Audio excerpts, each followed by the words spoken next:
Alright guys, Tiki Gecko here, and today's video is going to show you guys how to set up a proper enclosure for a breeding pair of crested geckos. Okay, so this is a 66 quart Rubbermaid tub, and this is the perfect size that you'll need for an adult pair of crested geckos that you'll plan to breed. So let's just go ahead and see what's in here.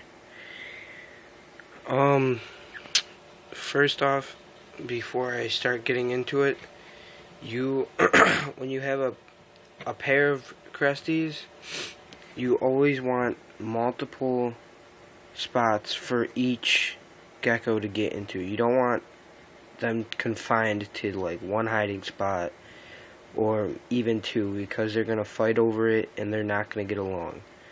So you want multiple different areas where they can feel safe and away from each other when they want to be away from each other. So just to get that out of the way. But what I have in this enclosure is a ton of foliage and vines.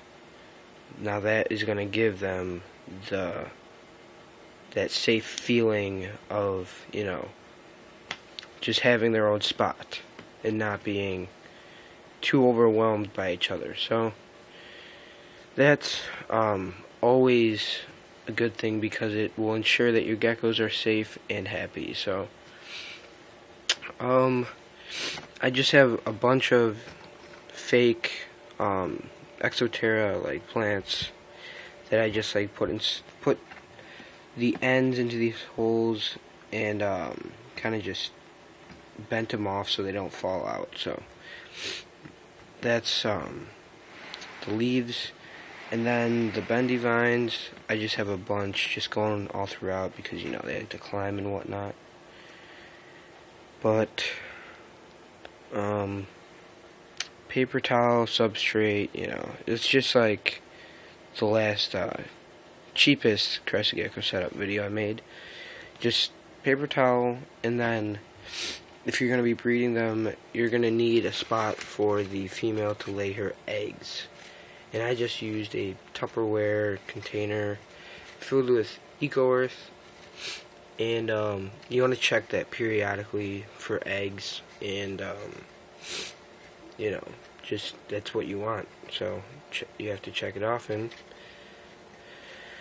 I keep like 3 inches of soil, and that's very important, because if you put too little substrate, she can lay the eggs right onto the plastic or whatever you're using, the bottom of the lay box, and the eggs will stick, and then they will most likely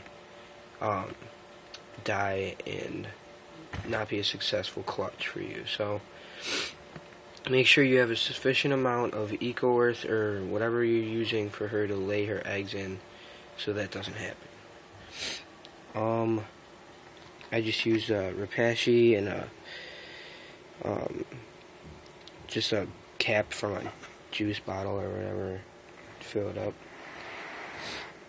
And you want to make sure it's really nice and humid, especially because I'm breeding them in the winter time and it's really dry in the winter time. So you want to at least mist it 3 times a day, because it gets really dry and it dries out super quick. So if you're gonna breed them in the winter time, just make sure you mist, because it's very easy for it to dry out. Even if you're breeding them in the wintertime and it's cold, I just have a space heater to keep it, you know, high 70s, just to simulate the breeding season.